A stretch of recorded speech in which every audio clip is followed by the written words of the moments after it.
Hi everybody, it's Stefan Molyneux from Free Domain Radio. I hope you're doing well. We are going to dive into the rumpled world of Steve Bannon for the Untruth about Steve Bannon. Quite in the news these days. Let's dive straight in. The recent announcement that former Breitbart executive chairman and recent chief executive of Donald Trump's presidential campaign, Steve Bannon, would be President-elect Donald Trump's, quote, chief strategist and senior counselor, end quote, has led to a string of new accusations and attacks from the mainstream media, I guess also known as the hoax media, the lying media, and the leftist media, who seem to have learned nothing from the fact that the right has turned into a Jedi Knight of the highest order, a true Obi-Wan Kenobi. That which does not kill them make them stronger. If you try to strike them down, they become stronger. These attacks only strengthen the beast of the right, so they're back at it again. Here are some. The Washington Post says, how Donald Trump and Stephen Bannon could weaponize Breitbart. The National Review, National Review, have you learned nothing from these attacks? The National Review said, Steve Bannon is not a Nazi, but let's be honest about what he represents.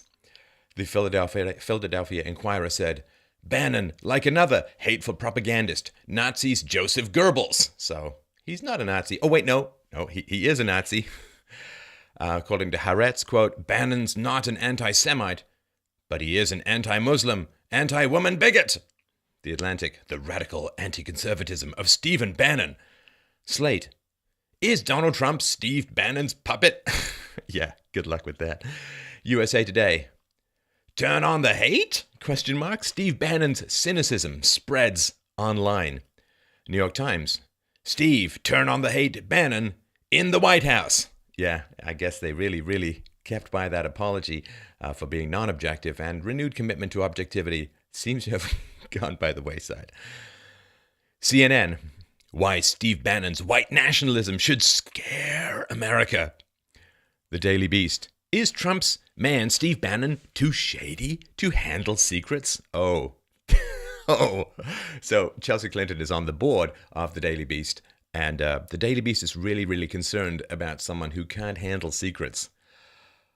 Do you see yourselves at all? Is there a mirror in the building you can look in and see?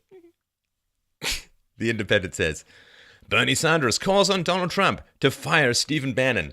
Hey, I don't know a lot of the calls that Donald Trump wouldn't take. I know he wouldn't see Michael Moore. I don't know if Michael Moore could wedge himself into the revolving door to Trump Towers, but I'm pretty sure I put good money on the fact that Donald Trump did not take either Bernie Sanders' call or his advice. You couldn't even beat Hillary. Bernie panders. So the NPR said, ex-Breitbart executive brings alt-right ties to the White House. Yeah, I wonder if they talked about that when Obama met with all the Black Lives Matter activists and some of the radical black activists. Was that ever mentioned in any negative way? No! You see, because white privilege. Anyway, we go on to that. So, alt-right. It can be many things to many people. Let's put it that way. So, a single quote made by Bannon is at the root of many of the mainstream media's attacks as they attempt to tie him to the most controversial elements of the alt-right. So, Steve Bannon said, regarding his Breitbart, named, of course, after the late Andrew Breitbart, who kind of worked himself to death in opposition to political correctness, he said, we are the platform for the alt-right. He also went on to say, are there racist people involved in the alt-right? Absolutely. Look, are there some people that are white nationalists that are attracted to some of the philosophies of the alt-right? Maybe. Are there some people that are anti-Semitic that are attracted? Maybe. Right? Maybe some people are attracted to the alt-right that are homophobes, right? But that's just like there are certain elements of the progressive left and the hard left that attract certain elements. Now, you're going to see a lot of this over the next, I'm going to guess, 8 years, and following that, probably even longer. This is a game that people play. It's not an argument. And the game that they play is, you have expressed a certain affinity to a particular belief set. So I'm going to troll everyone who has also claimed affinity to a particular belief set, that particular belief set. And I'm going to find something crazy they said and use that to smear the entire belief set. It's not an argument. It's really boring. It's very predictable. But of course, remember, These are not the smartest people in the known universe who are doing this kind of stuff. If they had really good arguments, they wouldn't need to smear, right? Smear, when the debate is lost, as the saying goes, slander becomes the tool of the loser. Now, here's the thing, too. I just sort of want to mention this, and I'm going to mention it a couple of times because it really bears repeating. The Communist Party of the United States loved Hillary Clinton. You don't understand how important this is. The Communist Party, Nazism, National Socialism, which we'll talk about in a few minutes, caused the death of 40 million people. Terrible, terrible stuff. However, communism, yes, 2.5 times more, at close to 100 million people murdered by communists. So think of Nazism 2.5 times worse. So the Communist Party of the United States of America loved Hillary Clinton. We'll put the sources, of course, to all of this below. And this is just very boring non-arguments. And we see it all the time. And just stop consuming it, basically. What you do is you say, you've identified with a particular movement. I'm going to find some crazy person in that movement who said some crazy things and then use that to smear the entire movement. So boring. And of course, you could far more apply it to the crazy radical leftists than you could to people on the right. But it's a sports game, right? I mean, it's trash talking. It's got no reality to anything moral. It's just weaponizing slander.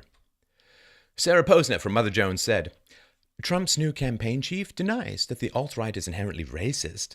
He describes its ideology as nationalist, though not necessarily white nationalist, likening its approach to that of European nationalist parties such as France's National Front. Yes, there's that woman who's running to be the head of the French government. Now, France has actually never had a female head of the government, so if you're opposed to her, you must be a sexist. Yes, I think that's how it works. Steve Bannon said, if you look at the identity movements over there in Europe, I think a lot of them are really Polish identity or German identity. Okay, time out for reality check here, right? So when you hear the phrase white nationalism, of course, it's Nazism, KKK, all of that kind of stuff. But nationalism is a real phenomenon around the world. And nationalists, even if they're white nationalists, don't generally not want anyone else to have their own countries, right? I mean, if you want to look at a very non-diverse country, you can look at Japan. Or you can look at South Korea, which is like 99% ethnically homogenous. And white nationalists aren't saying, well, those people shouldn't have their own country. And if you are opposed to ethno-nationalism, then you must be really opposed to places like Japan, to places like South Korea, which are ethnically almost completely homogenous. You must really, really criticize those people for their ethnic homogeneity and their desire to keep it that way. Now, if you don't criticize those countries, but you only criticize white nationalists, then you are two things. Number one, you are a hypocrite because you are attacking the least ethnically interested or ethnically self-interested group in the world. Whites are notoriously not ethnically self-interested, opening their countries to just about everyone. So you are criticizing, you're saying ethno-nationalism is really bad, but you're criticizing the least ethno-nationalist group in the world. That's number one. That makes you a hypocrite. And number two, you're a racist because you're only attacking whites for expressing preferences that you allow all the other races and all the other groups to have without criticism. You're singling out whites for criticism, which you're giving a free pass to all the other ethno-nationalist groups in the world. And then, therefore, you're a racist, right? Because you're applying higher standards to whites, and you're attacking only whites for something which you perfectly accept that other groups and ethnicities can claim a preference for ethno-nationalism. You have no problem with that. So just the reality, hypocrite and racist, and you can disagree with ethno-nationalism. Of course you can, but then you have to go and attack South Korea and Saudi Arabia and Muslim countries where there's a very strong preference for Islamic law, and Japan, and you have to really, really go for those other countries, and long before you'd ever get to white countries. But of course, if you are only attacking, you're also a coward because you know that those other countries might get back at you in some way, or those other groups, and whites generally don't. So yeah, a hypocrite, racist, and coward. Other than that, I have no problem with the position. So, Glenn Beck's. Dishonesty. Here we go.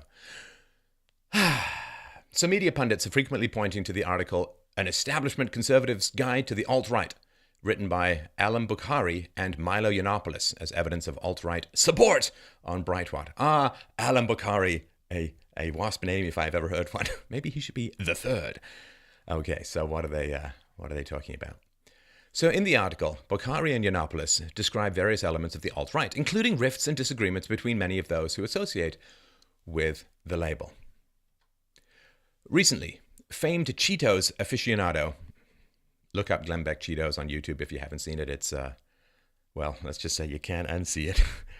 So, Cheetos aficionado Glenn Beck appeared on CNN and reiterated Bannon's one-time comment about Breitbart being a platform for the alt-right. And by the by,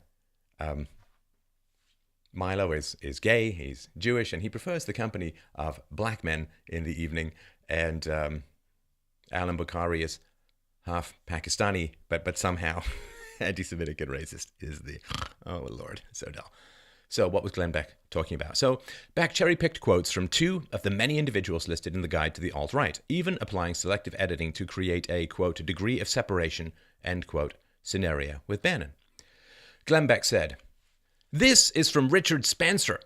Our dream is a new society, an ethno-state that would be the gathering point for all Europeans. It would be a new society based on very different ideals than, say, the Declaration of Independence." Now, Beck curiously omitted the first part of Richard Spencer's quote, which was this. In the mid-19th century, many Jews in Central Europe had an idea of an ethno-state, an idea of Zionism, and they were considered ridiculous and insane, but they had that dream, and that dream came into reality. And this is the basic fact that everybody who's shocked and appalled about the potential for white nationalism is like, okay, well, if you disagree with white nationalism, then of course you must be enormously opposed to Israel, which is an ethno-state.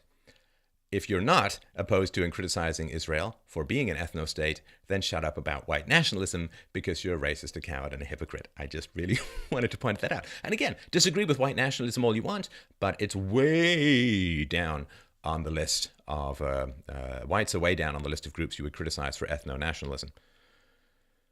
So that's important to remember and to recognize. Glenn Beck continued to quote Richard Spencer. Then in 2013, today in the public imagination, ethnic cleansing has been associated with civil war and mass murder. Understandably so, but this does not need to be the case. End quote.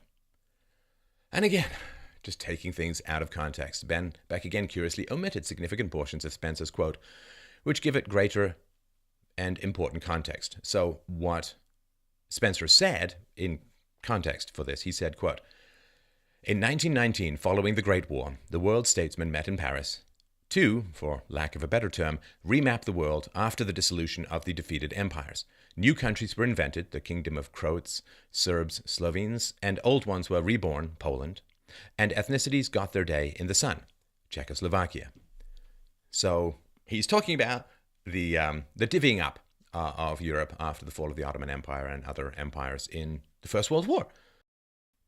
Richard Spencer went on to say, related to this process was the Balfour Declaration and British mandate for a homeland for the Jews in Palestine. Nationalists of many stripes captured the hearts and minds of political actors. So, again, you can criticize this all you want, but you're basically criticizing the foundation of the state of Israel. And people don't generally like to do that because they will be attacked as anti-Semitic. And if you want to know, in my opinion, what some of the drivers for the alt-right it's noticing that if you play nice and don't attack people, all that happens is attacks upon you escalate like crazy. And so, yeah, I mean, people don't want to criticize the ethnocentrism of other countries because they'll be attacked as anti-Semitic or racist or whatever. And, after seeing this for half a century or so, I think white people are kind of like, okay, so being nice is not working, so we have to not be nice and, don't blame us. This is just the reality of the world that we're living in. So, if you understand this, right, if you understand that Richard Spencer was talking about ways in which ethnicities could be divvied up without civil war, mass murder, and so on, he goes on to say, right, understand, after talking about the peace treaties in 1919, you can actually read a great book called Paris 1919 about this, really well done. So Richard Spencer goes on to say, today, in the public imagination, ethnic cleansing has been associated with civil war and mass murder, understandably so. But this need not be the case. 1919 is a real example of successful ethnic redistribution done by fiat, we should remember, but done peacefully. Okay, well, that's the context of the argument. But of course, Glenn Beck doesn't put in the before, he doesn't put in the after. He just takes out the bit, I assume, to associate Richard Spencer with mass murder, ethnic cleansing, and civil war, even though he's saying that it really doesn't have to be that way and was done relatively peacefully after the First World War, and we should remember that. These are historical facts, not in dispute. And again, this is also partly designed to have people, A, stay away from any controversial topics, and B, constantly self-police themselves to make sure they never say anything that could ever be taken out of context, sliced and diced to make them look bad. It's just a way of paralyzing original thinkers from public discourse. And again, it's a boring and pointless game, but I think its time is running out. So Glenn Beck went on to say, Richard Spencer then later went on with Salon, where he was talking about the government partnering with the government for sterilization of races. Ooh, boy, that sounds terrible. Let's find out. So what is Richard Spencer's actual quote in Salon? He said, "We are undergoing a sad process of degeneration. We will need to reverse it using the state and the government. You incentivize people with higher intelligence. You incentivize people who are healthy to have children.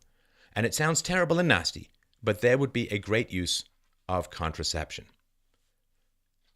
Okay, let's keep going. So Salon author Lauren M. Fox editorialized saying, "He didn't mean the government should encourage people to use birth control pills and condoms. He was advocating for some type of government-forced sterilization." No, Lauren, that's not what he said. First of all, if you look at Richard Spencer's quote, he says nothing about race whatsoever. He's saying that, I'm going to assume, right, that some of what he's talking about is that right now, the least irresponsible people often will have the most children. And a lack of deferral of gratification is associated with lower intelligence. So the government is right now paying for people who have, in general, less intelligence and less foresight and less planning capacities to have children. And they're taxing more responsible people who are out there working and getting up early and going to jobs to pay for that irresponsibility. The welfare state is a eugenics program. It is a way of altering the gene pool of society through government force.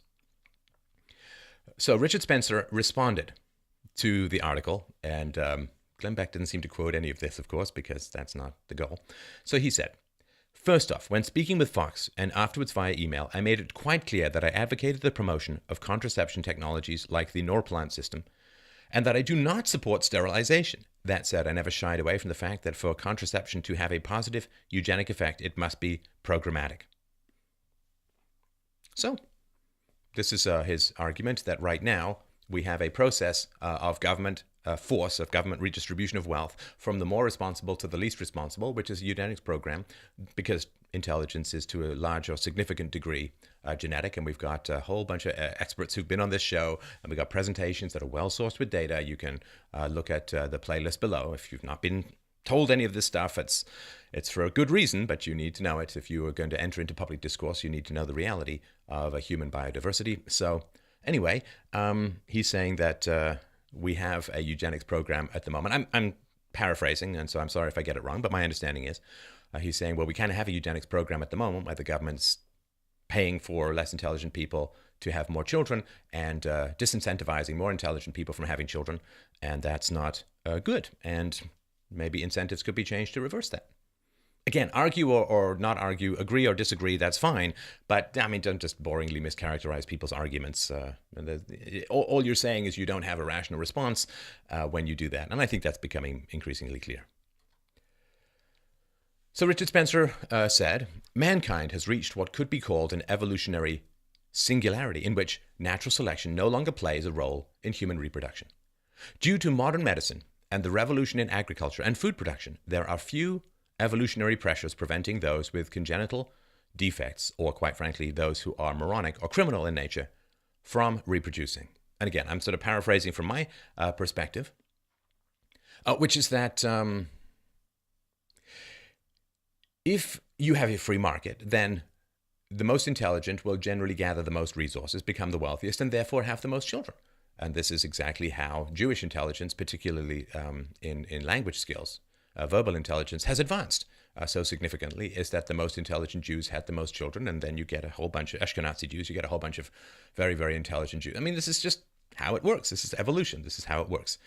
And so in a free market, the most intelligent would have the most resources and therefore have the most children. Nobody's talking about banning poor people from having children, but in a free market, poor people would generally have fewer children, and that's how things would work. And so there would be a positive advancement of human intelligence, which is kind of necessary for the maintenance of civilization.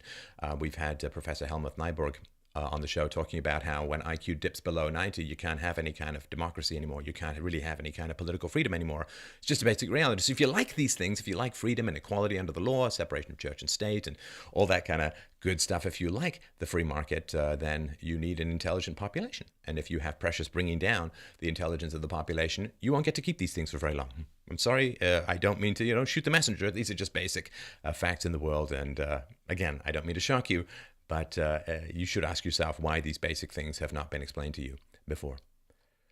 So Richard Spencer went on to say, in fact, in the context of the egalitarian welfare state, there are incentives for such individuals to reproduce with abandon, right? These moronics and criminals and so on. He goes on to say, the cult comedy Idiocracy is based on this premise, and the film is funny because it's true, right? And the man who made the film has never been accused of being some Nazi eugenicist and so on. I mean, it's just a reality. And again, nothing has been said about race here. He goes on to say, today, contraception and birth control are nothing less than a curse. Those with the foresight to engage in family planning are exactly the kind of responsible, intelligent people who should be reproducing. And increasingly, middle-class white families are so overburdened with taxation and the rising costs of housing, healthcare, and education that they don't feel they can afford children. This is not only a dysgenic catastrophe, but a moral one as well. Okay, so here we're talking about race. And in white countries, white men pay the vast majority of taxes. Males pay for the government as a whole in general, and women receive the benefits of the state that protects their rights, paid for by men. And of course, in a majority white country, the white males in particular, but the whites as a whole, are paying the majority of taxes.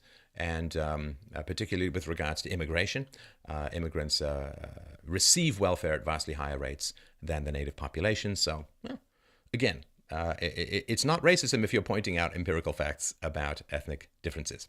I mean, it's just facts. I hate facts, I guess, if you're on the left. But anyway, he goes on to say, on the other hand, individuals with low innate intelligence or even criminal personalities, those who should be limiting their reproduction, can't be bothered to purchase a condom, right? And the welfare state subsidizes the least responsible to have the most children, right? Because if you're smart, you look at the welfare state and say, well, might give me a bit of a benefit for the short run. We're going to get trapped in poverty and a low-rent lifestyle, and the free market's going to reward my intelligence much more than welfare ever will. But if you're not intelligent, right, if you've got an IQ of like 85 or 90 or whatever, well, welfare is probably the best deal that you're going to have, right? Because, a woman with a couple of kids on welfare makes the U.S. equivalent of like $65,000 a year because of welfare and benefits and free stuff and all that. And that's probably better than she'd ever have in the free market. So, again, this is why welfare is so disastrous, as all compulsory government programs are, and why charity should focus on this stuff. But this is my particular perspective. So Richard goes on to say, understandably, talking about population control makes people queasy, but whether we like it or not, overpopulation may be the most consequential social phenomenon of our time. So he's making a series of arguments. Of course, he's not got all the sources, although it's a very well-sourced article originally. But he is making an argument based on facts, and you can agree or you can disagree. You, of course, need to make arguments or find counterfacts, and I'm sure Richard Spencer would be open to any counterfactual arguments that came his way. But, just screaming at people, I mean, you've already given up on civilization if you're taking that approach. So Glenn Beck continued. Steve Saylor said, quote, look, let the good times roll is especially, or he said that, risky message for African Americans. The plain fact is that they tend to possess poorer native judgment than members of better educated groups. Thus, they need stricter moral guidance from society. End quote. All right. African Americans have an IQ, a standard deviation or so, below white Americans, and further than that below Asian Americans, and further than that below Ashkenazi Jews. And this is a fact, and it's been talked about for many, many years. It's well accepted in the intelligence community. We have tons of people on the show who've talked about this and provided the data, and I feel great sympathy for this. And there have been charter schools that have helped to close this IQ gap. So I think that there's some significant hope that giving black parents control over education for their children will help to close this gap. Government schools seem to be making it worse. But he's not talking about genetics here. Less well-educated groups. He could be talking about terrible inner-city schools. Could be any number of things, right? The effects of the war on drugs. Who knows, right? So again, facts. So the head of the collapsing the Blaze empire, that would be Glenn Beck, exhumed this Steve Saylor quote from a 2005 article which focused on criticizing nation-building President George W. Bush for being unprepared for domestic troubles in light of Hurricane Katrina. The heavily sourced, data-driven article also discussed the diminishment of social trust within communities and the nature of in-group preference voting patterns. And I can't say this point too often, but when the left criticize other groups for a lack of diversity or for hostility to people who don't think like themselves or act like themselves, again, complete hypocrisy. Look at the damn mirror. Go be a conservative and try and get a job at a leftist or Democrat organization. Go try. Just go try and see what happens. They won't hire you, almost for certain. And go try be an academic, be on the right, and try and get a job in a women's studies program or some sort of arts-driven curriculum, and good luck with all of that, right? And they're ferociously loyal to their own in-group, and they ferociously reject anybody who thinks differently than they do, right? There's a pretty funny picture of the Huffington Post editorial board, which you can Google and have a look at, just to bathe in the diversity, right? So yeah, they like all groups that think like themselves, which is not diversity by definition. So the context of the quote Beck used to smear Saylor, Breitbart, and Steve Bannon was around the inability to solve social problems when they involve politically incorrect truths. Steve Saylor said, "Because to anticipate the problems would require noticing that racial differences are relevant, and that can ruin one's career. Governmental bodies naturally decay rapidly in competence, especially when free discussion of unpleasant realities is suppressed." He said, "New Orleans should remind us that we still live in a harsh world. The make-believe that passes for public discourse, even at the elite level, simply isn't adequate for protecting American citizens." So, just for those of you trying to keep track of this maze, this mental, truly mental maze, if you're keeping notes, Donald Trump is bad. Because, why? Because he hired Steve Bannon, who once mentioned something about Breitbart being a platform for the alt-right, where a gay Jew and a half Pakistani man wrote one article attempting to explain the alt-right, which featured the names of endless people, two of which Glenn Beck cherry-picked quotes from and read without context to show that Steve Bannon was racist or something. Is that clear it up nicely for you? Now, using this exact same logic, what could I do? I guess I could tootle on over to The Blaze, which is the website that Glenn Beck heads. I could tootle over to The Blaze and I could find a story that was describing some controversial subject. I could pick a few names from the article. I could dig over every public statement made by anybody mentioned in that article. I could find some old quotes. I could take them out of context and use them to smear Glenn Beck for owning The Blaze. And this is just social justice warrior tactics and is shameful to anybody with half an ounce of intellectual integrity. Again, you can be offended if you want. You can argue against this stuff if you want. You can find faults with these people, but just screaming immorality at people who are bringing facts to the table shows that you are,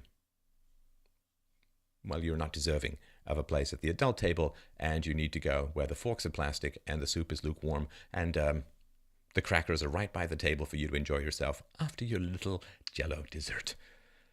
So, this is funny. Sorry. So Steve Bannon said, "We don't believe there is a functional conservative party in this country, and we certainly don't think the Republican Party is that.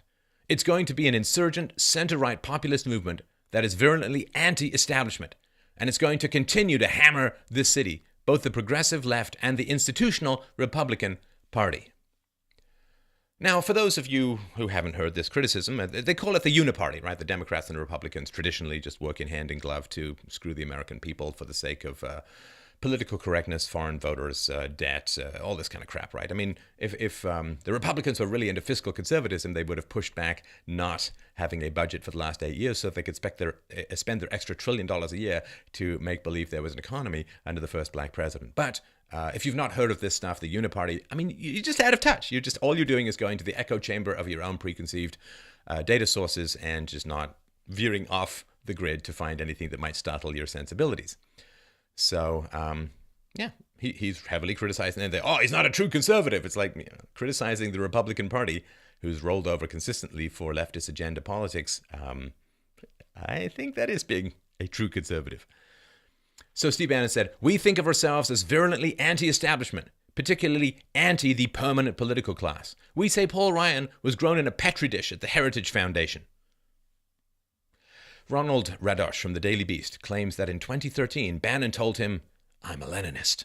Lenin wanted to destroy the state, and that's my goal too. I want to bring everything crashing down and destroy all of today's establishment."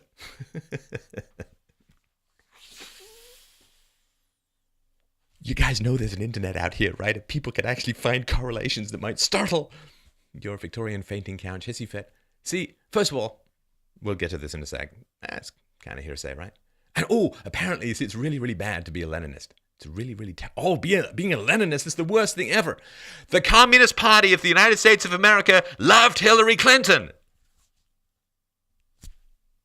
You don't have any problem with people who are Marxists. Lenin was a Marxist. And Hillary Clinton's member, as I mentioned, was a long time KKK member. But doesn't matter about that. Now, if the Nazi Party had endorsed Donald Trump, everybody would be going mental. But the Communist Party not endorsing, but being very pro Hillary Clinton, well, it don't matter. Keep moving. Don't turn around. Whoop, something in the car? No, just keep driving. When asked about the statement, Bannon responded, "I don't remember meeting you, and I don't remember the conversation. And as you can tell from the past few days, I'm not doing media." It's a wise decision.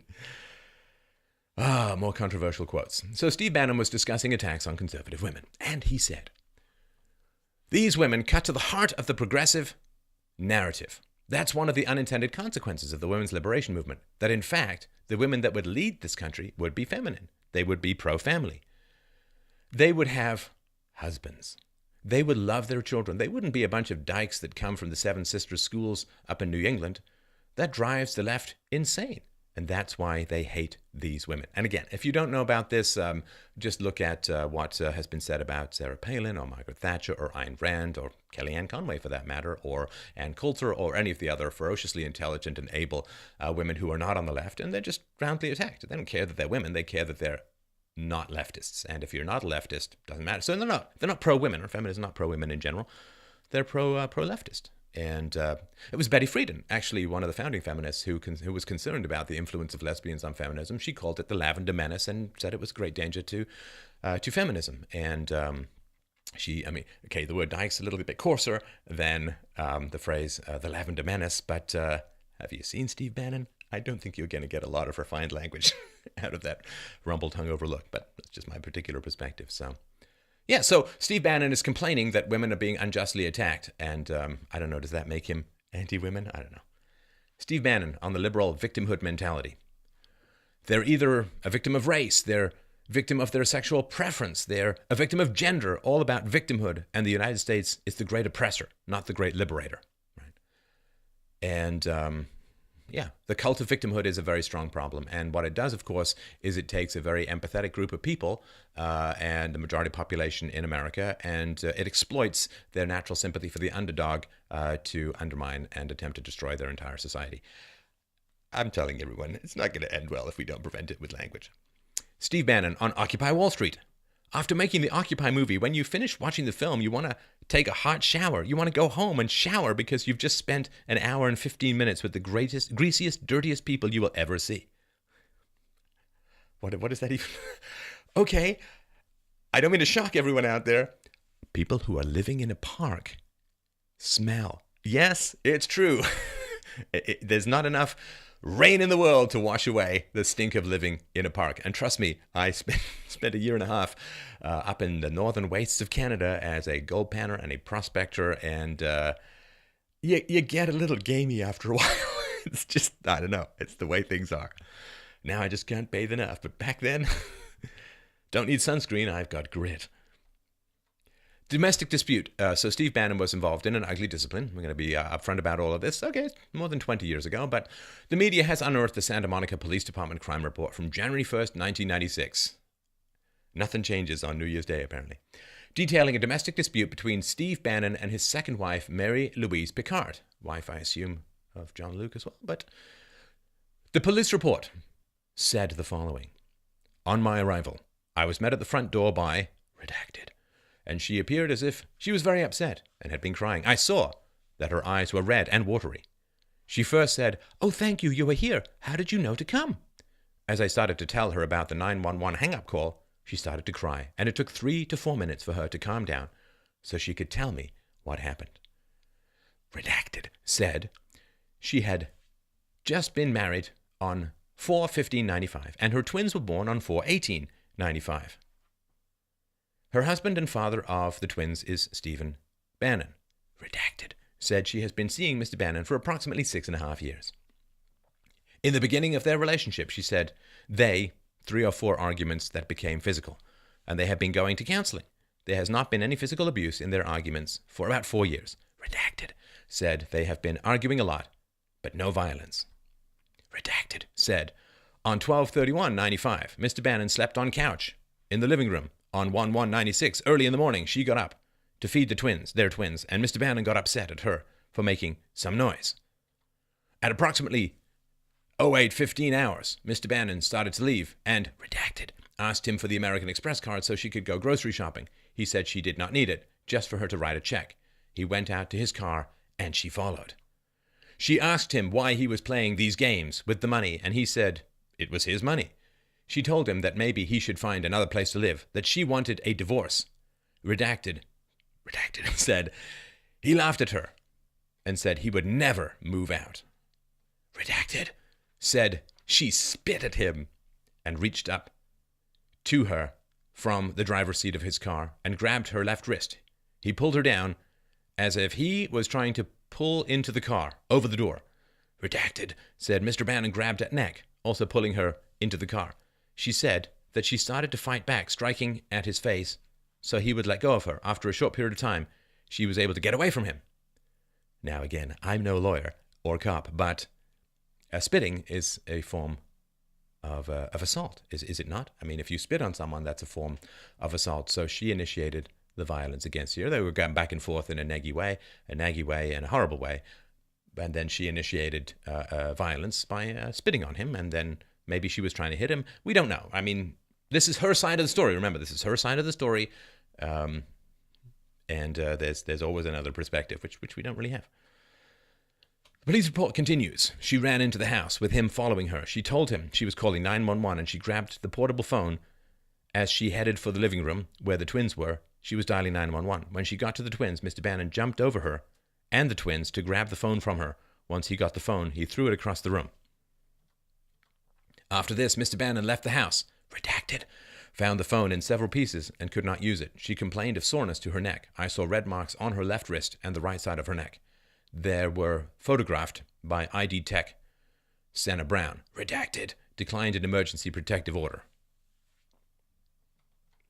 NBC News said, Bannon was charged with misdemeanor domestic violence, battery, and dissuading a witness. He pleaded not guilty to the charges, and about 6 months later, the case was dismissed after prosecutors said they could not find his wife, court documents show. The couple initiated divorce proceedings in 1997, but the divorce proceedings were messy, dragging on for over a decade, and included several unflattering claims by Bannon's second ex-wife. So, yeah. This is important, right? So did the wife go into hiding? Let's find out, shall we? Mary Louise Picard said, the criminal attorney threatened me, indicating that if respondent went to jail, I would have no money and no way to support the children. Respondent told me I had to leave town, that if I wasn't in town, they couldn't serve me and I wouldn't have to go to court. He also told me that if I went to court, he and his attorney would make sure I would be the one who was guilty. Again, I'm no lawyer. I'm just looking at this from the outside. But I think pretty much if you send a guy to jail, he's not able to earn a living. And so I don't understand it when she says I would have no money and no way to support the children. Can't you get a job? Oh, no way to support the children if I can't get child support and alimony out of my ex-husband. No way, no possible way to support the children. And yeah, I'm going to assume he and his attorney would make sure that I would be the one who was guilty. Well, if she spat first, which she admitted to the cop, she was the first sign of physical violence in the altercation was her spitting. So she initiated it. Just for those who don't know, right, domestic abuse always considered to be male on female. It's about 50-50 in terms of who initiates the male or the female. So I don't know. Is pointing out consequences a threat? I guess for some. Mary Louise Picard went on to say, I was told that I could go anywhere in the world. His attorney, along with respondent, arranged for me to leave town until the trial was over, and it was okay for me to return home. I left town for 2 weeks with the children and was an hour and a half away by car until the attorney phoned me and told me I could come back. Because I was not present at the trial, the case was dismissed. Again, just looking at this from the outside, she wanted the money and therefore acted in a way that the charges would be dismissed. So she really wasn't that upset relative to wanting the money, that upset about him, the breaking of the phone and stuff like that. And anyway, once you invite the government into your marriage, you tend to be, you kind of have a third wheel for a long time. Now, she later also elaborated on the 1996 incident, adding the claim that Bannon threatened to kidnap the children. She said, I took the phone to call the police and he grabbed the phone away from me, throwing it across the room and breaking it as he screamed that I was a crazy effing C. He then left. So this was not in the original police report, which was, of course, the moment of. But you know how sometimes stuff that happens, it's really, really vivid. You don't remember at the time when talking to the cops, but years later, it suddenly comes back to you. No, me neither. So Politico said, Bannon was ordered to pay her legal fees related to the divorce, child and spousal support, including childcare and housekeeping, medical insurance and costs, school and extracurricular activity dues, and the children's undergraduate tuition, room, and board. According to the divorce settlement, Bannon was already paying spousal and child support to a wife and child from a previous marriage.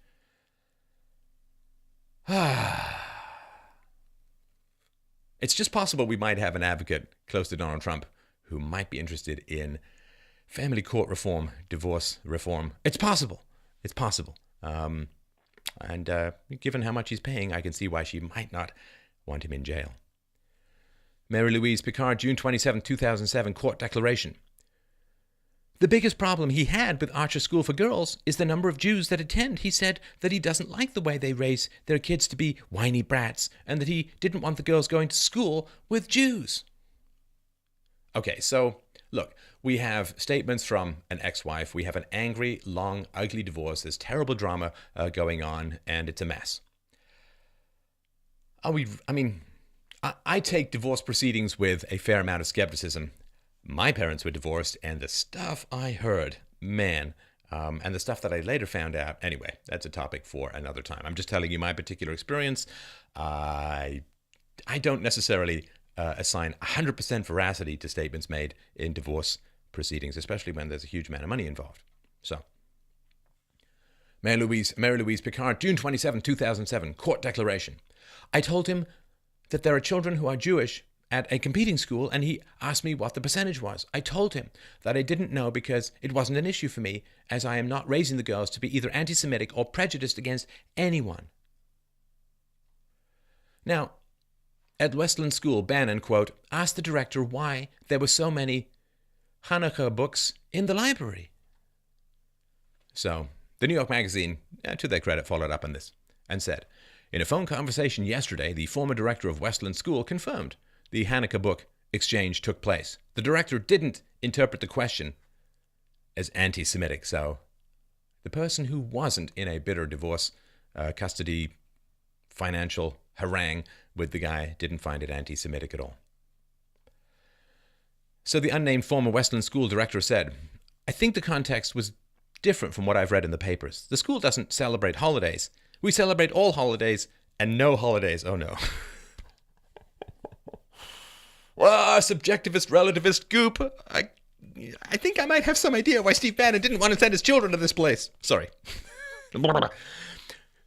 The school doesn't celebrate holidays, this person said. We celebrate all holidays and no holidays. So we don't have costumes at Halloween, but when a holiday comes up, we talk about it. And there are books in classrooms, and they put them away for the next holiday.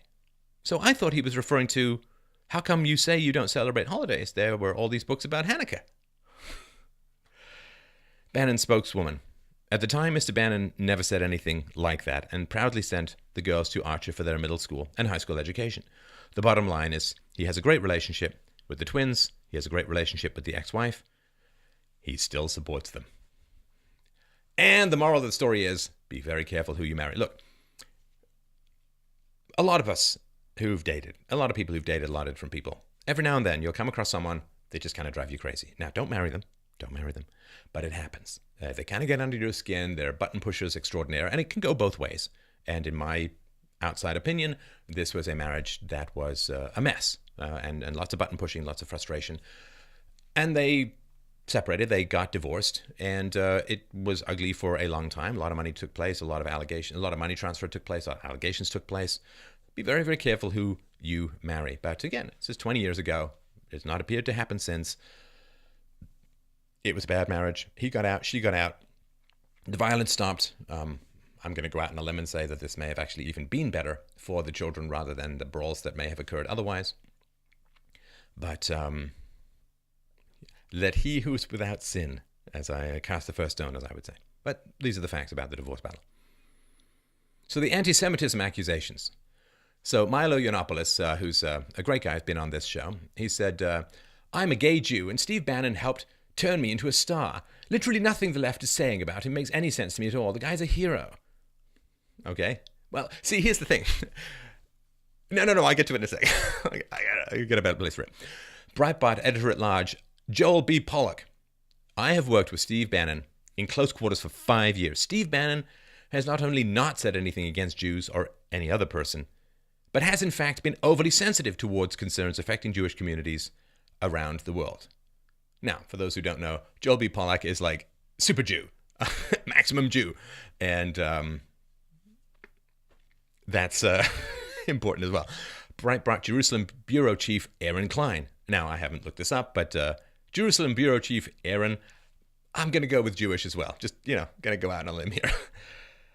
So Aaron Klein said, it was with Bannon's encouragement that we opened Breitbart Jerusalem.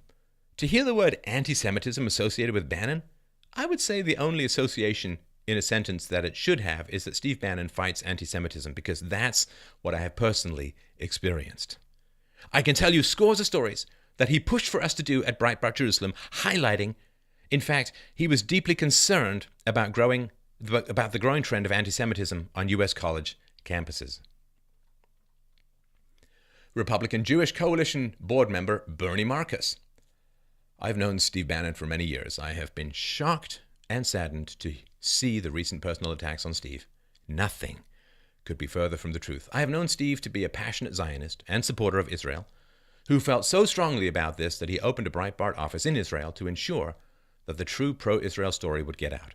What is being done to Steve Bannon is a shonda. Now, shonda is a Yiddish word meaning a fool or a shame. It's a shonda for the goyim means to do something shameful, publicly witnessed by non-Jews, thus bringing shame upon Jews in general, because the theory goes we are all held accountable for the worst deeds of the worst of us.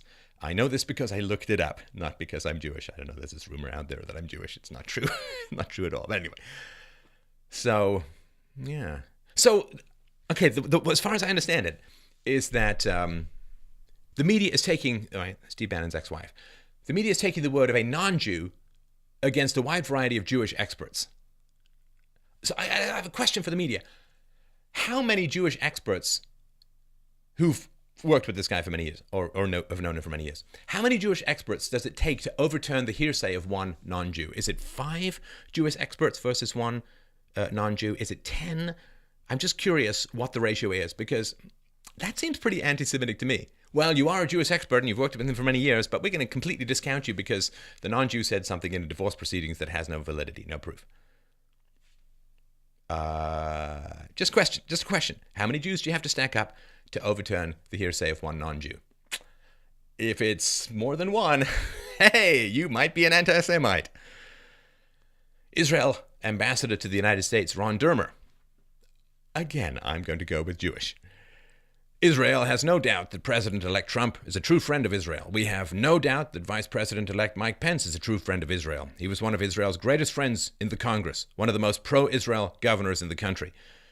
And we look forward to working with the Trump administration, with all of the members of the Trump administration, including Steve Bannon, and making the U.S.-Israel alliance stronger than ever. Again, he's a Jew. What would he know about anti-Semitism? Let's take the word of the non-Jew about it. Anyway. Harvard law professor Alan Dershowitz. Jewish. I don't know if he's an anti-Semite or not. I just don't think you should toss that phrase around casually unless there is overwhelming evidence. He has hired Joel Pollack, who worked with him for 4 years, an Orthodox Jew who is married to, has a mixed-race marriage. He has been very positive towards Jews and toward Israel. I think the evidence that he is an anti-Semite is just not there. The left using a term that is emotionally loaded and thus diminishing of its power to target real manifestations of the wrongdoing it describes. Sexism, racism, anti-Semite, Islamophobia. Now, I'm sure they'll learn tomorrow. Zionist Organization of America Special Projects Director Liz Burney. I think so many people who actually know Steve Bannon, including people that we know, have said he is a very decent person, and he actually helped in our difficulties with CUNY, with the anti-Semitic protests at CUNY. We've also analyzed the articles that he has in Breitbart, and so many of them have been pro-Israel. Just this week, he wrote an article talking about the pain of a Jewish student who found a swastika on her doorway. This is not something that an anti-Semite would write about. It's very painful to see somebody smeared who doesn't deserve it and who's a fine human being. So, seems to be okay with the Jews. I'm guessing there are other groups who now have a problem with him. Anti-Defamation League said, while there is a long fact pattern of evidence that Breitbart served as a platform for a wide range of bigotry, and there is some controversy related to statements from Mr. Bannon's divorce proceedings in 2007, we are not aware of any anti-Semitic statements made by Bannon himself. In fact, Jewish employees of Breitbart have challenged the characterization of him and defended him from charges of anti-Semitism. Some have pointed out that Breitbart Jerusalem was launched during his tenure. Nevertheless, Bannon essentially has established himself as the chief curator for the alt-right. I don't know what that means. Did they hang strips of ham in the window? I don't know. Under his stewardship, Breitbart has emerged as the leading source for the extreme views of a vocal minority who peddle bigotry and promote hate. You know how they say picks or it didn't happen, arguments or it didn't happen. It's not an argument. Peddle hate. Racism accusations, because, it's the backup. Breitbart London editor-in-chief Raheem Kassam. Stephen K. Bannon is the man who flew to London to hire me. This brown guy called Raheem Kassam from a Muslim family to run his London operation, and he's now put him in the seat on his radio show. When he thinks of any move, when he thinks of any policy, he's thinking about what makes people's lives better. He doesn't care about the color of your skin or what God you choose to pray to or whether you pray to a God at all. He doesn't nitpick over diversity or bureaucracy or even, quite frankly, ideology. Conservatism as a philosophy is the antithesis of ideology, and Stephen Bannon, as a human being, is the antithesis of ideologues. And that's why they're calling him one. They're projecting. David Horowitz said, the attempt by desperate, hysterical, and malicious voices on the left to isolate, stigmatize, and silence Stephen Bannon as a white nationalist is despicable, not least because that is the very last thing he is. School choice is now a presidential priority. It could never have happened without Steve Bannon. It could never have happened without someone in a position like Steve's who cared about what happened to inner city children and who was willing to put his weight behind a program this ambitious, which no other Republican would touch. When the history of the 21st century civil rights movement is written, Steve Bannon's name will have a special place in its pantheon of heroes. Horowitz. I'm going with Jewish. David Horowitz is also the author of Bill Kristol, Republican Spoiler, Renegade Jew. This is an article that was published on Breitbart. And of course, this has also been used to call Steve Bannon, anti-Semitic. Now, Horowitz, of course, is Jewish. He spent a lot of his career fighting anti-Semitism. The article was about whether or not Trump was going to be a positive defender of Jewish interests of the Jewish people. So, an article which was two Jews arguing about how best to defend the Jewish people, published on Steve Bannon's website, is an example of his anti-Semitism. So I guess the solution is to ban a Jewish writer from his website so that he won't be called anti-Semitic. Yeah. Funny game. The only way to win is not to play. Corporal punishment. Spoiler, I disagree. The Hill. In December 2015, weeks after Ryan became Speaker, Bannon wrote in an internal Breitbart email obtained by The Hill that the long game for his news site was for Paul Ryan to be gone by the spring. In the December 1st email, Breitbart's Washington editor Matt Boyle suggested to Bannon via email that a story promoting Ryan's planned overhaul of the mental health system would be a good way to open a bridge to Ryan. Bannon wasn't keen on the idea. Steve Bannon, I've got a cure for mental health issues. Spank your children more. Now, I'm going to be charitable and assume that dear Steve has not seen the data. Now, Steve, for your edification, I understand this is a position held by a lot of people on the right, a lot of conservatives, right? Spare the rod, spoil the child, all that kind of stuff. It's not spanking. It's throwing your kids in daycare. That is a huge problem for their mental and emotional development. Babies put into daycare for 20 hours or more a week exhibit all of the same signs as babies literally abandoned by their mothers, which is a death sentence for babies, biologically, historically, from an evolution standpoint. So we've had experts on talking about this. There's tons of data that spanking is harmful, lowers IQ, promotes stress, promotes dysfunction, promotes criminality, and so on. You've not seen the data. I'm going to go out on a limb and assume, but and this was a private email. Bad day, we all have them. But the fact is that spanking is terrible for children. And we'll put the links below. Review the information because, if you're going to get into education and parenting and all that kind of stuff, you need to have the facts. Spanking is a violation of the non-aggression principle. It is assault upon helpless children, and it produces highly negative results. And, when you put your kids through a very, very long and grueling and bitter divorce, that may have a bit more effect on them than perhaps not spanking them, which would have a positive effect. Just giving you the facts. Look them up. I invite you to rebut if you see fit, but the facts are overwhelmingly clear in this area. And, of course, who wants to deny facts? You can't attack the left for doing it and then want to do it yourself. So, in the Picard-Bannon divorce documents, Picard, this is the ex-wife, claimed that Bannon had spanked one of his daughters as a toddler for hitting her head against her crib.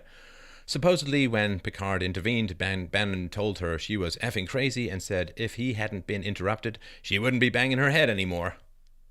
Yeah, so, again, hitting a child to prevent her from hurting herself by hitting herself, not good. Not good parenting, and bad for the children, and again, the facts are all below. Strong disagreement, and not just disagreement, it's completely counterfactual. I'm going to, again, just assume the facts have not been made available to Steve. So, the Biosphere Project. Biosphere. The game that slandered objectivism. No, wait. Oh, that's another one. In their effort to discredit Steve Bannon, the media has also seized upon legal actions related to the Biosphere 2 research facility in the 1990s. So this was, like you live in a biosphere and you can sort of sustain yourself and all that kind of stuff. Texas billionaire Edward Bass was financially backing the Biosphere 2 project and brought Bannon on as a consultant to cut the rapidly expanding expenses. Excessive bills. The existing management did not allow Bannon to audit the project's records, which led to Bass pursuing legal remedies, right? So you bring someone in to find out why the spending is so high. The existing management won't allow Bannon to audit the project's records, and then you assume something not great is going on, pursue legal remedies.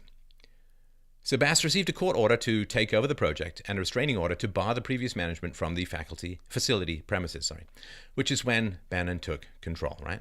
Court order, take over the project, restraining order, keep the previous management from the premises.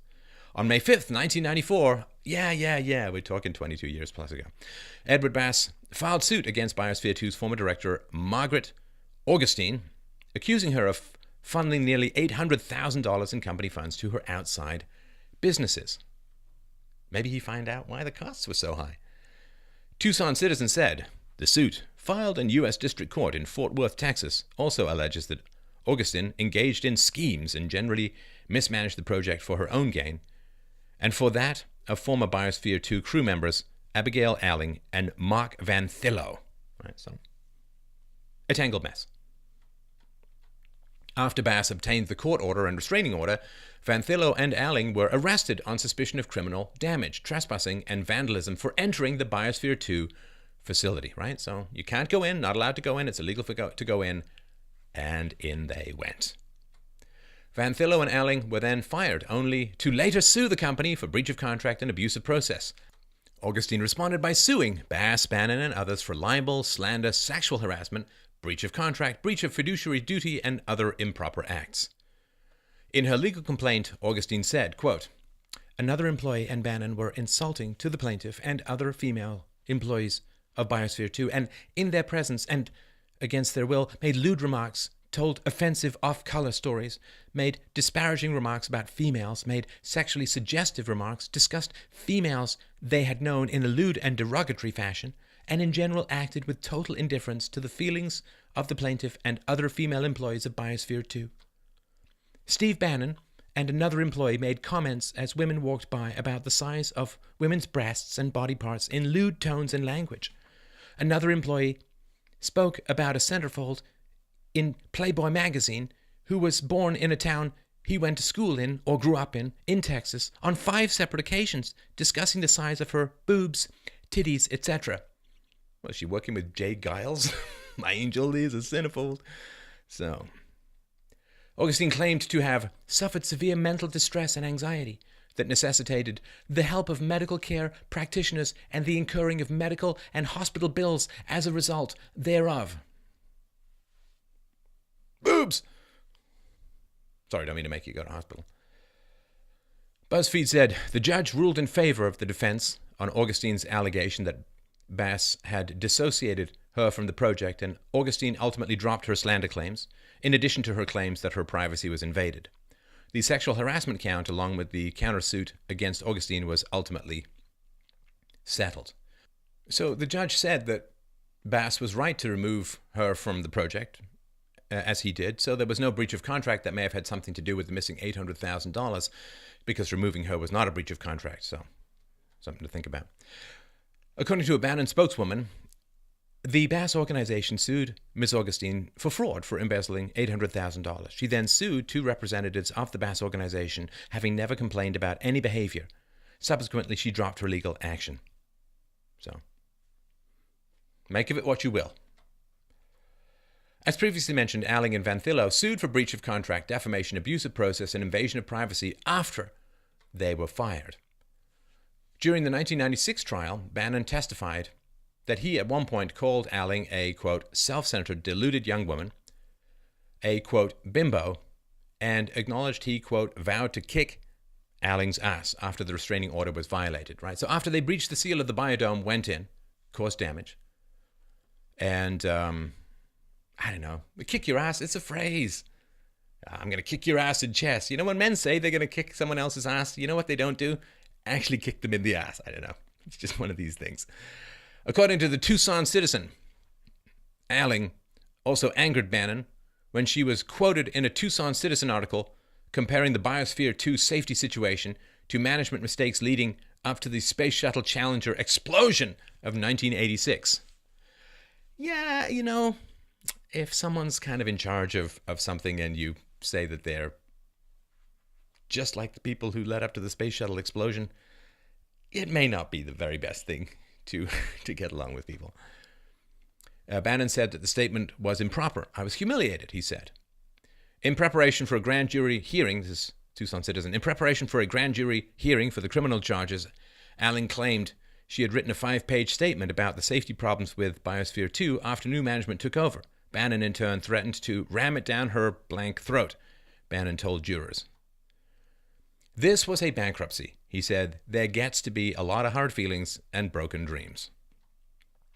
According to Mother Jones, at the end of the trial, the jury found for the plaintiffs and ordered Space Biosphere Ventures to pay them $600,000, but also ordered the plaintiffs to pay the company $40,089 for the damage they had caused. I guess that's by breaking the seal and going in. That's just fantastic. Wonderful, wonderful to see the left really, really concerned about scandals. You know, after excusing, bypassing, and overlooking and sweeping under the rug Bill and Hillary Clinton scandals for the past couple of decades, fantastic to see them going back over 20 years and trying to dig up scandals. $800,000 is in question. Didn't Bill Clinton have to pay $800,000 or a little more to Paula Jones for sexual harassment claims? Yeah, well, of course, the really important thing is this, where the guy was brought in to try and clean something up and it got messy. I guess that happens. Oh, is he anti-Asian? Ooh, let's find out. Fusion published an article titled, "Shocker! Trump's new white nationalist aide has some racist thoughts about Asians." Let's find out what they are.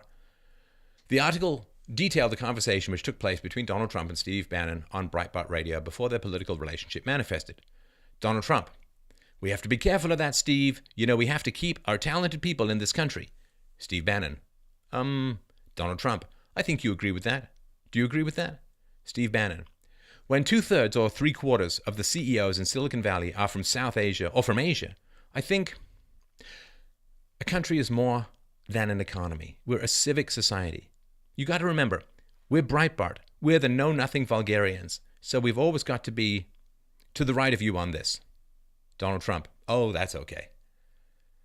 Now, I'm not trying to pick apart the man's brain. He can speak for himself very ably, but he's not anti-Asian because he's not talking about Asians born in America and raised with American values in the American context, with American philosophies and so on. He's talking about people coming from other countries and having significant power, not just in the American economy. Look, the IT world has been very political in U.S. elections, particularly in the last U.S. election. You know, talk about rigging search results and curating particular stories, right? I mean, Facebook got in trouble with that for having a bunch of hyper-leftists curating the news feed and so on, suppressing conservative stories. Now, again, I'm not saying that Zuckerberg is Asian, but the IT world has significant play in American elections, and you have a bunch of people coming from other countries, other cultures. It's not anti-Asian. You could say it's anti-foreigner. Okay, well, that's a different argument. It's not anti-Asian.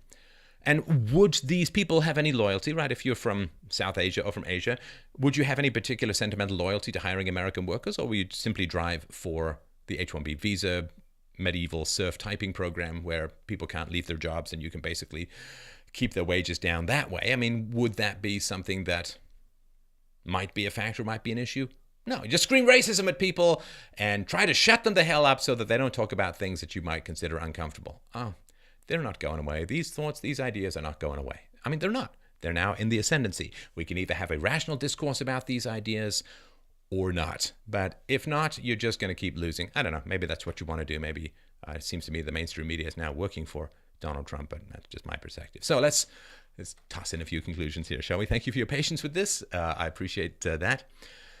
Well, clearly the left has learned nothing. Screaming insults, calling in the airstrikes of racism, sexism, homophobia, whatever it is. It doesn't work anymore, guys. It don't work. It don't work. You can only shoot your machine gun so long at Superman's chest before he goes, "Hey, these bullets, they don't even hurt. In fact, they make me stronger." The left has so little credibility, mainstream media has so little credibility that whoever they attack now is elevated in the eyes of the people. Do you understand that? Whoever you attack now is elevated in the eyes of the people. Something that used to work before the internet, before facts, before when you had the gatekeeper role. You could do this stuff. You don't have the gatekeeper role anymore. We've seen the wizard behind the curtain. It doesn't work anymore. You won't get that. I get that. You're leftist. You're stuck in a little rotation thing. So, I don't know, Donald Trump. Oh, yeah, he hired a big anti-Semite because his daughter's married to a Jewish man. And come on. I mean, it's just stupid. And just go to Breitbart, Breitbart.com, Breitbart.com. Go to Breitbart.com.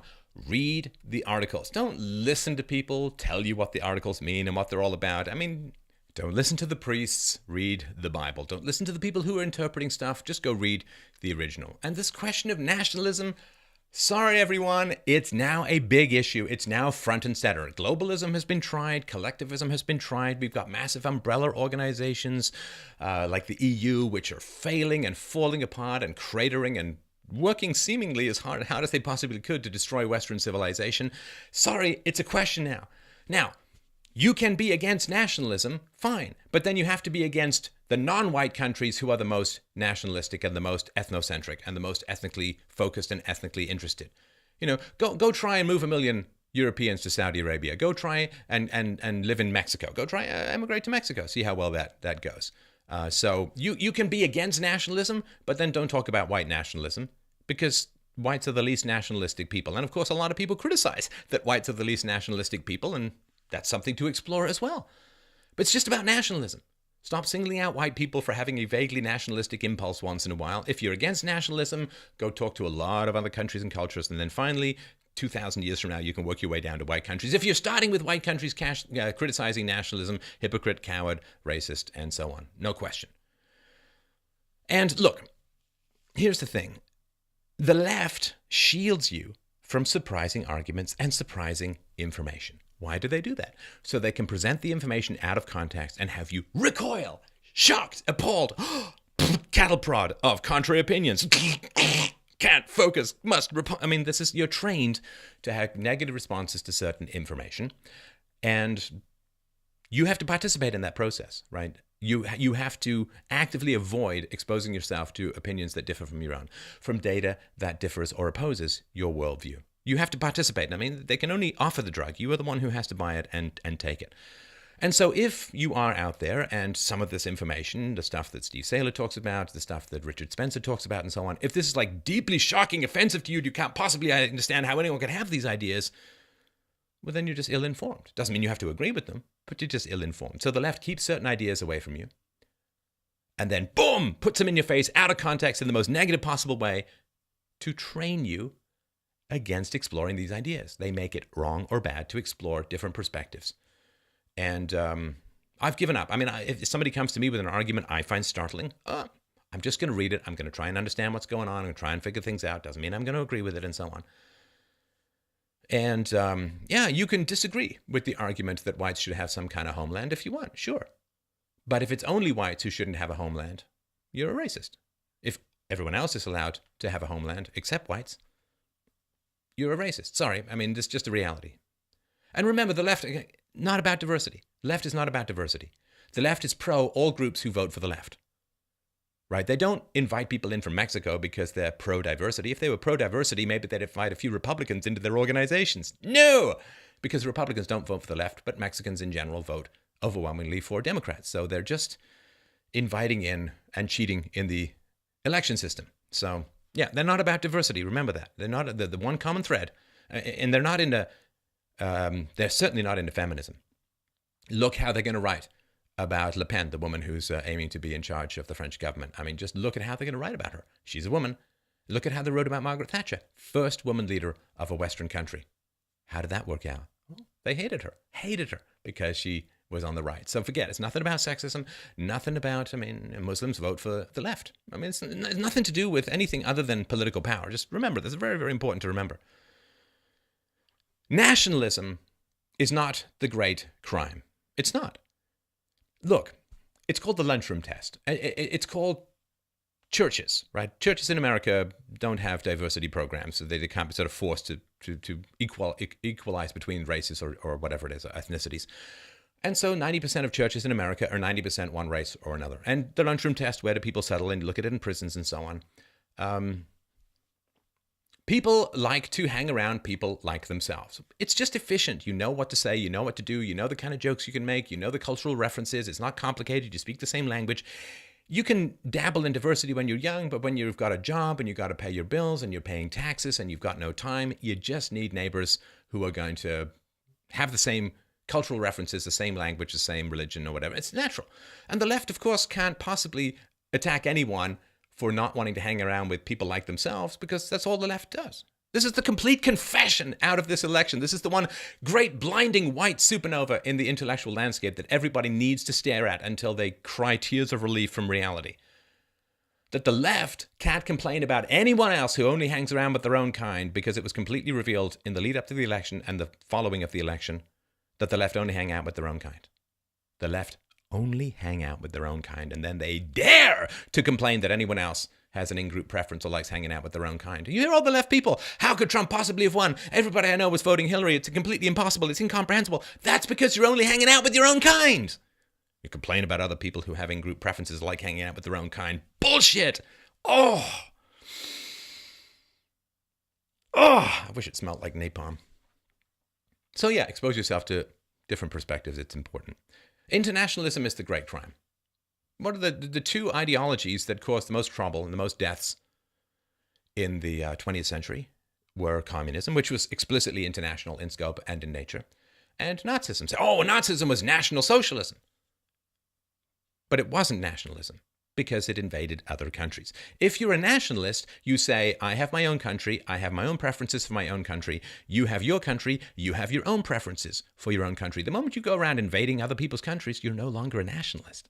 You're an internationalist in that you want other people to not have their own countries, but rather to be part of your country. That's not nationalism.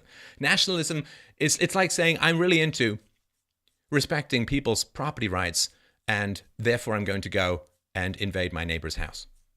Well, no, if you're into property rights, you have your house and they have their house. The moment you invade their house, you're no longer into property rights. So the moment you start invading other countries, you're not a nationalist anymore. And this nationalism, if you say white nationalism, okay, well, but most white nationalists I've ever read, they're perfectly content with Japanese people to have their own country and for Africans to have their own country and for the Koreans to have their own country. They're not internationalists. They're not saying, well, white people should go and invade all these countries and turn them into whatever. The great crime, the great instability is internationalism, and that's communism and socialism and Nazism. And this idea that the big problem is the alt-right these days, come on. Oh, come on. Alt-right people, they're not rioting in cities. They're not beating people up. They're not setting fire to police cars. They're not burning down neighborhoods. Focus on violent people and the violent rhetoric which stimulates and protects them. We either exchange words or we gear up with fists.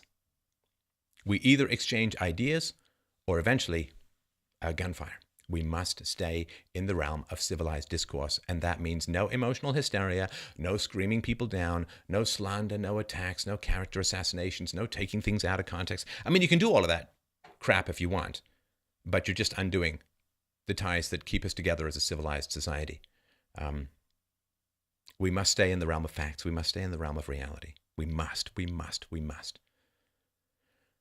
Words, true words, honest words, fact-based words, that is civilization. The hysterical verbal abuse that leads to violence, I'm telling you, I've studied history a lot. That is a dark path. It leads downwards, and there is no bottom.